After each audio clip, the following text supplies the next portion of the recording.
হাদির হত্যাকারীর তথ্য নেই জানিয়েছেন স্বরাষ্ট্র উপদেষ্টা। 90 দিনের মধ্যে বিচারের প্রতিশ্রুতি আইন উপদেষ্টার। 27 ডিসেম্বর ভোটার হবেন তারেক রহমান। এবার খুলনায় এনসিপি নেতাকে গুলি, কানে লাগায় অল্পের জন্য রক্ষা। ভোট যত ঘনিয়ে আসবে আইন শৃঙ্খলা পরিস্থিতি তত উন্নত হবে, মন্তব্য সিইসির। বোমা হামলায় রাশিয়ার সেনাবাহিনীর জেনারেল নিহত।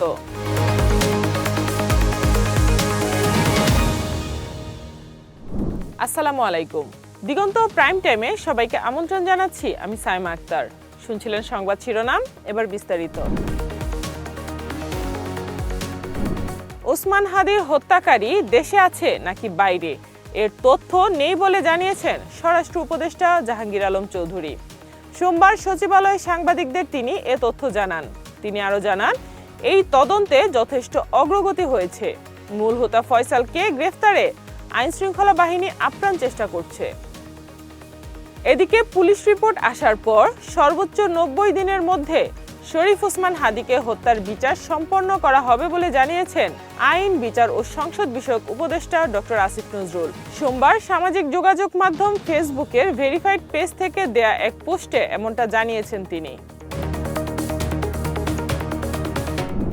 আগামী 27 ডিসেম্বর বিএনপির ভারপ্রাপ্ত চেয়ারম্যান তারেক রহমান ভোটার হবেন বলে জানিয়েছেন দলটির স্থায়ী কমিটির সদস্য সালাউদ্দিন আহমদ।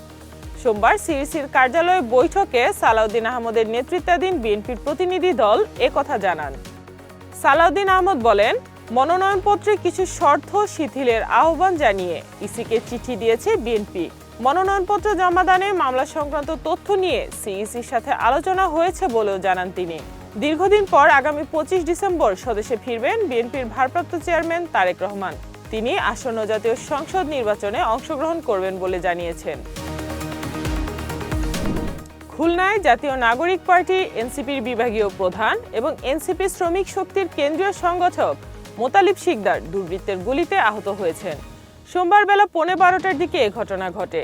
এনসিপির যুগ্ম সদস্য সচিব এস.এম. সাইফ মুস্তাফিজ নিজের ভেরিফাইড ফেসবুক আইডিতে বিষয়টি নিশ্চিত করেছেন। সোনাডাঙ্গা থানার ওসি তদন্ত অনিমেষ মণ্ডল জানান, দুর্বৃত্তরা মোতালিব শিকদারের মাথা লক্ষ্য করে গুলি করে, তবে গুলিটি তার কানে লেগেছে। পরে স্থানীয়রা তাকে উদ্ধার করে খুলনা মেডিকেল কলেজ হাসপাতালে নিয়ে যায়। তবে থানার কোন এলাকায় তার উপর এ হামলা হয়েছে তা এখনো নিশ্চিত করে বলতে পারেননি কেউ। নির্বাচনের দিন যত ঘনিয়ে আসবে দেশের আইন শৃঙ্খলা পরিস্থিতি তত উন্নত হবে বলে জানিয়েছেন প্রধান নির্বাচন কমিশনার এ.এম.এম. নাসির উদ্দিন। সোমবার দুপুরে রাজধানীর তেজগাঁও মেইল প্রসেসিং সেন্টারে আসন্ন নির্বাচনে প্রবাসী ভোটিং কার্যক্রম পরিদর্শন শেষে এ মন্তব্য করেন তিনি। বর্তমান পরিস্থিতিতে ভোট উৎসবে বাধা নেই উল্লেখ করে সিইসি বলেন, সব রাজনৈতিক দলসহ পুরো দেশের মানুষ নির্বাচনের অপেক্ষায় আছে।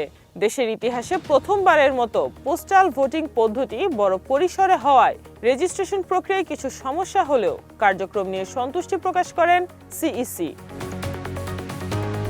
ইনকিলাব মঞ্চের আহ্বায়ক শহীদ ওসমান হাদির খুনিদের গ্রেপ্তার করে তাদের দ্রুত বিচার নিশ্চিতে আগামী 24 ঘন্টার মধ্যে বিচারিক ট্রাইব্যুনাল গঠন এবং প্রয়োজনে আন্তর্জাতিক গোয়েন্দা সংস্থাকে তদন্তে যুক্ত করার দাবি জানিয়েছে ইনকিলাব মঞ্চ।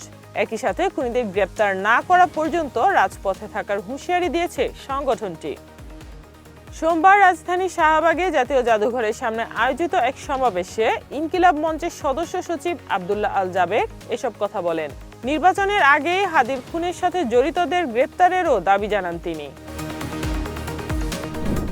আন্তর্জাতিক সংবাদ, রাশিয়ার রাজধানী মস্কোতে একটি গাড়ি বোমা বিস্ফোরণে দেশটির সশস্ত্র বাহিনীর একজন শীর্ষ জেনারেল নিহত হয়েছেন। স্থানীয় সময় সোমবার মস্কোর দক্ষিণাঞ্চলে এ ঘটনা ঘটেছে। রুশ তদন্ত কমিটি বলেছে, লেফটেন্যান্ট জেনারেল ফানিল সাভারভ তার গাড়িতে ফিট করে রাখা বোমা বিস্ফোরণে নিহত হয়েছেন। তিনি সশস্ত্র বাহিনীর অপারেশনাল ট্রেনিং ডিপার্টমেন্টের প্রধানের দায়িত্ব পালন করছিলেন। 2022 সালের ফেব্রুয়ারিতে ইউক্রেনে পূর্ণমাত্রার সামরিক হামলার নির্দেশ দেন রুশ প্রেসিডেন্ট ভ্লাদিমির পুতিন। এরপর নিজ দেশে একাধিক জেনারেলকে লক্ষ্য করে গাড়ি বোমা হামলা চালিয়েছে ইউক্রেন। এবারে খেলার খবর। বিপিএল এর দ্বাদশ আসরের পর্দা উঠবে আগামী শুক্রবার। বিপিএল শেষেই টি-20 বিশ্বকাপ খেলতে ভারতে উড়াল দেবে বাংলাদেশ দল। বিসিবির ক্রিকেট অপারেশনস কমিটির চেয়ারম্যান নাজমুল আবেদিন ফাহিমের মতে বিপিএলই মূলত বাংলাদেশের বিশ্বকাপ প্রস্তুতির সবচেয়ে বড় মঞ্চ। সোমবার রংপুর রাইডার্স ও বিএসজে ক্রিকেট টুর্নামেন্টে বক্তব্য রাখতে গিয়ে ফাহিম বলেন, দেশের ভেতরে মানসম্পন্ন ক্রিকেট আয়োজন করতে না পারার কারণেই বিদেশি বড় ফ্র্যাঞ্চাইজি লিগের উপর নির্ভরতা তৈরি হয়েছে। শুধু ফ্র্যাঞ্চাইজি লিগে না খেললেই যে কেউ পিছিয়ে এমনটা নয় বলেও মন্তব্য করেন তিনি। এই ছিল আজকের প্রাইম টাইমে। এরপর এক নজরে বিশ্বের আলোচিত সংবাদ। সবাইকে দেখার আমন্ত্রণ জানাচ্ছি। এতক্ষণ সাথে থাকার জন্য ধন্যবাদ।